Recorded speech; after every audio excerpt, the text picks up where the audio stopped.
IPL 2026 സീസണിൽ മുൻ ചാമ്പ്യന്മാരായ മുംബൈ ഇന്ത്യൻസിന്റെ കഷ്ടകാലം തുടരുകയാണ്. വാങ്കഡ സ്റ്റേഡിയത്തിൽ നടന്ന ആവേശകരമായ പോരാട്ടത്തിൽ പഞ്ചാബ് കിങ്സിനോട് 7 വിക്കറ്റിനാണ് മുംബൈ പരാജയപ്പെട്ടത്. ഈ സീസണിൽ കളിച്ച 5 മത്സരങ്ങളിൽ മുംബൈ നേരിടുന്ന തുടർച്ചയായ 4ാമത്തെ തോൽവിയാണിത്. ടോസ് നഷ്ടപ്പെട്ട് ബാറ്റിംഗിനിറങ്ങിയ മുംബൈ ഓപ്പണർ കിൻഡൻ ഡി കോക്കിന്റെ തകർപ്പൻ സെഞ്ചുറിയിലൂടെ 60 പന്തിൽ 112 എന്ന കരുത്തിൽ 195 റൺസ് എന്ന ഭേദപ്പെട്ട സ്കോർ ഉയർത്തിയെങ്കിലും പഞ്ചാബ് ബാറ്റർമാരുടെ പോരാട്ട വീര്യത്തിനു മുന്നിൽ അത് മതിയാകുമായിരുന്നില്ല. വെറും 16.3 ഓവറിൽ 3 വിക്കറ്റ് മാത്രം നഷ്ടപ്പെടുത്തി പഞ്ചാബ് ലക്ഷ്യം കണ്ടു. സിമ്രാൻ സിംഗിന്റെയും ശ്രേയസ് അയ്യരുടെയും തകർപ്പൻ ബാറ്റിംഗ് പ്രകടനമാണ് മുംബൈയുടെ ഈ ബാളിംഗ് നിരയെ നിഷ്പ്രഭമാക്കിയത്. ഈ വിജയത്തോടെ പഞ്ചാബ് കിങ്സ് 5 മത്സരങ്ങളിൽ നിന്ന് 9 പോയിന്റുമായി പോയിന്റ് പട്ടികയിൽ ഒന്നാമതെത്തിയപ്പോൾ മുംബൈ ഇന്ത്യൻസ് 9ാം സ്ഥാനത്തേക്ക് പിന്തള്ളപ്പെട്ടു. ഹാർദിക് പാണ്ഡ്യയുടെ നേതൃത്വത്തിലുള്ള മുംബൈ ടീമിന് ഇനി പ്ലേ ഓഫ് പ്രതീക്ഷകൾ നിലനിർത്താൻ വരും മത്സരങ്ങളിൽ വലിയ മാറ്റങ്ങൾ അനിവാര്യമാണ്. ഈ മത്സരത്തിന്റെ ഓരോ നീക്കവും നമുക്ക് വിശദമായി ഒന്ന് പരിശോധിച്ച് നോക്കാം. വാങ്കഡ സ്റ്റേഡിയത്തിൽ ടോസ് നഷ്ടപ്പെട്ട് ആദ്യം ബാറ്റിംഗിന് ഇറങ്ങേണ്ടി വന്ന മുംബൈ ഇന്ത്യൻസ് തുടക്കത്തിൽ തന്നെ തിരിച്ചടികൾ നേരിടേണ്ടി വന്നെങ്കിലും ഒരറ്റത്ത് വിക്കറ്റുകൾ വീഴുമ്പോഴും വിട്ടുകൊടുക്കാതെ പോരാടിയ കിൻഡൻ ഡി കോക്കിന്റെ പ്രകടനമാണ് ടീമിനെ ഭേദപ്പെട്ട നിലയിലെത്തിച്ചത്. ഈ സീസണിലെ തന്നെ ഏറ്റവും മികച്ച ഇന്നിംഗ്സുകളിൽ ഒന്നാണ് ഡി കോക്ക് പുറത്തെടുത്തത്. വെറും 60 പന്തുകൾ നേരിട്ട് അദ്ദേഹം പുറത്താവാതെ 112 റണ്ണ് നേടി. 7 ആകാശത്തോളം ഉയർന്ന സിക്സുകളും 8 മനോഹരമായ ഫോറുകളും ഉൾപ്പെട്ടതായിരുന്നു അദ്ദേഹത്തിന്റെ ഇന്നിംഗ്സ്.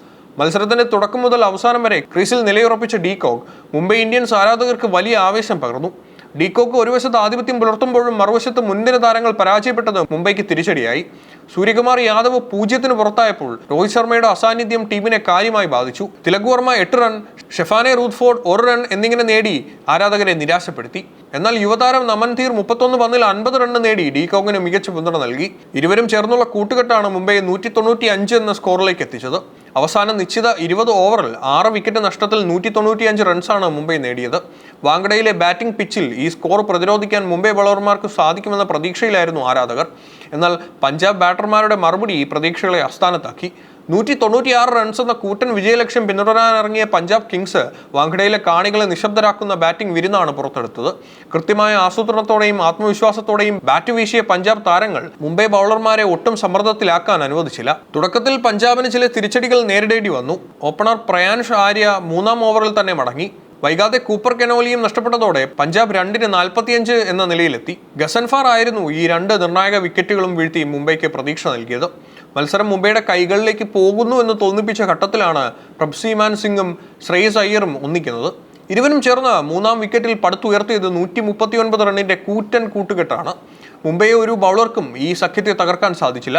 ശ്രേയസ് അയ്യർ 35 പന്തിൽ 66 റൺസ് എടുത്ത് വിജയത്തിന് അരികെ വെച്ചാണ് പുറത്തായത്. 5 ഫോറുകളും 4 സിക്സറുകളും അടങ്ങുന്നതായിരുന്നു അയ്യരുടെ ഇന്നിംഗ്സ്. ശ്രേയസ് പുറത്തായെങ്കിലും ഒരറ്റത്ത് പ്രഭ്സിമാൻ സിംഗ് ആക്രമണം തുടർന്നു. 39 പന്തുകൾ നേരിട്ട് അദ്ദേഹം പുറത്താവാതെ 80 റൺസ് നേടി പഞ്ചാബിനെ ലക്ഷ്യത്തിലെത്തിച്ചു. 11 ഫോറുകളും 2 കൂറ്റൻ സിക്സറുകളുമാണ് പ്രഭ്സിമാൻ പറത്തിയത്.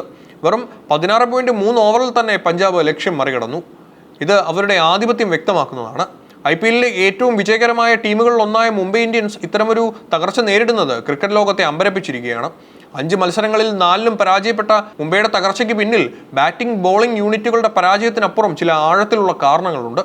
മുംബൈയുടെ ബാറ്റിംഗ് നിരയിലെ ഏറ്റവും വലിയ ആശങ്ക സൂര്യകുമാർ യാദവിന്റെ ഫോമില്ലായ്മയാണ്. കഴിഞ്ഞ മത്സരത്തിൽ സൂര്യകുമാർ 0-ന് പുറത്തായത് ടീമിനെ വലിയ പ്രതിസന്ധിയിലാക്കി. മധ്യ ഓവറുകളിൽ സ്കോർ ഉയർത്തേണ്ട താരം തുടർച്ചയായി പരാജയപ്പെടുന്നത് റൺ റേറ്റിനെ ബാധിക്കുന്നു. ഡി കോക്കിനെ പോലെയുള്ള ഓപ്പണർമാർ മികച്ച അടിത്തറ നൽകിയാലും അത് വലിയ സ്കോറിലേക്ക് എത്തിക്കാൻ മധ്യനിരയ്ക്ക് സാധിക്കുന്നില്ല. ടീമിന് ആത്മവിശ്വാസം നൽകിയിരുന്ന രോഹിത് ശർമ്മയുടെ അസാന്നിധ്യം മൈതാനത്ത് വ്യക്തമായി പ്രകടമാണ്. രോഹിത്തിന്റെ വരവിനായി ഇനിയും കാത്തിരിക്കേണ്ടി വരുമെന്നും അദ്ദേഹത്തിന് കൂടുതൽ മത്സരങ്ങളിൽ നഷ്ടമാകുമെന്നും നായക് ഹാർദിക് പാണ്ഡ്യ വ്യക്തമാക്കിയത് ആരാധകരെ നിരാശയിലാക്കുന്നു. ബാറ്റിംഗിലെ കരുത്ത് എന്നതിലുപരി രോഹിത്തിന്റെ അനുഭവ സമ്പത്ത് മൈതാനത്തില്ലാത്തത് ടീമിന്റെ തന്ത്രങ്ങളെ ബാധിക്കുന്നുണ്ട്. വാങ്കഡ സ്റ്റേഡിയത്തിലെ പഞ്ചാബ് കിങ്സിനോട് ഏറ്റുവാങ്ങിയ ഈ തോൽവി മുംബൈ ഇന്ത്യൻസിന്റെ സീസണിലെ വെറുമൊരു പരാജയമല്ല, മറിച്ച് ടീമിന്റെ നിലനിൽപ്പിനെ തന്നെ ബാധിക്കുന്ന വലിയൊരു ചോദ്യചിഹ്നമാണ്. 5 മത്സരങ്ങൾ പൂർത്തിയാകുമ്പോൾ വെറും 2 പോയിന്റുമായി പട്ടികയിൽ 9ാം സ്ഥാനത്താണ് മുംബൈ. ഈ സാഹചര്യത്തിൽ ആരാധകർ ചോദിക്കുന്ന ഒരേ ഒരു ചോദ്യം ഇതാണ്: മുംബൈക്ക് ഇനി ഒരു തിരിച്ചുവരവ് സാധ്യമാണോ? IPL ചരിത്രത്തിൽ പലതവണ അവസാന നിമിഷം പ്ലേ ഓഫിലേക്ക് കുതിച്ചു കയറിയ ചരിത്രം മുംബൈക്കുണ്ട്. എന്നാൽ ഇത്തവണ കാര്യങ്ങൾ അത്ര എളുപ്പമല്ല. പ്ലേ ഓഫ് ഉറപ്പിക്കാനും വരും മത്സരങ്ങളിൽ ഭൂരിഭാഗവും വലിയ മാർജിനിൽ വിജയിക്കേണ്ടി വരും. രോഹിത് ശർമ്മയുടെ തിരിച്ചുവരവ് എപ്പോൾ ഉണ്ടാകുമെന്നതിനെ ആശ്രയിച്ചിരിക്കും മുംബൈയുടെ ബാറ്റിംഗ് കരുത്ത്. നായകൻ ഹാർദിക് പാണ്ഡ്യ പറഞ്ഞതുപോലെ രോഹിത്തിന്റെ അഭാവം ടീമിനെ മാനസികമായും സാങ്കേതികമായും തളർത്തുന്നുണ്ട്. നായകൻ എന്ന നിലയിൽ ഹാർദിക് പാണ്ഡ്യയ്ക്ക് മുന്നിലുള്ളത് അഗ്നിപരീക്ഷയാണ്. സൂര്യകുമാർ യാദവിനെ പോലെയുള്ള പ്രധാന താരങ്ങൾ ഫോമിലേക്ക് തിരിച്ചെത്തുക എന്നത് അനിവാര്യമാണ്.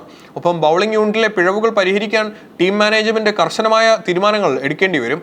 ഓരോ കളിക്കാരും തങ്ങളുടെ ഉത്തരവാദിത്വം കൃത്യമായി നിർവഹിച്ചാൽ മാത്രമേ വരാനിരിക്കുന്ന നിർണായക മത്സരങ്ങളിൽ വിജയം കണ്ടെത്താൻ സാധിക്കൂ. പഞ്ചാബ് കിങ്സിനെ പോലെ ഫോമിലുള്ള ടീമുകൾക്ക് പോയിന്റ് പട്ടികയിൽ ഒന്നാമതെത്തി ആധിപത്യം ഉറപ്പിക്കുമ്പോൾ മുംബൈക്ക് പിഴവുകൾ വരുത്താൻ ഇനി സമയമില്ല. ക്രിക്കറ്റിൽ അസാധ്യമായി ഒന്നുമില്ലെങ്കിലും നിലവിലത്തെ സാഹചര്യത്തിൽ മുംബൈയുടെ പ്ലേ ഓഫ് സാധ്യതകൾക്ക് മുകളിൽ കനത്ത നിഴൽ വീണു കഴിഞ്ഞു. വരും ദിവസങ്ങളിലെ പരിശീലനവും ടീം മാറ്റങ്ങളും ഈ സീസണിലെ മുംബൈയുടെ വിധി നിർണ്ണയിക്കും.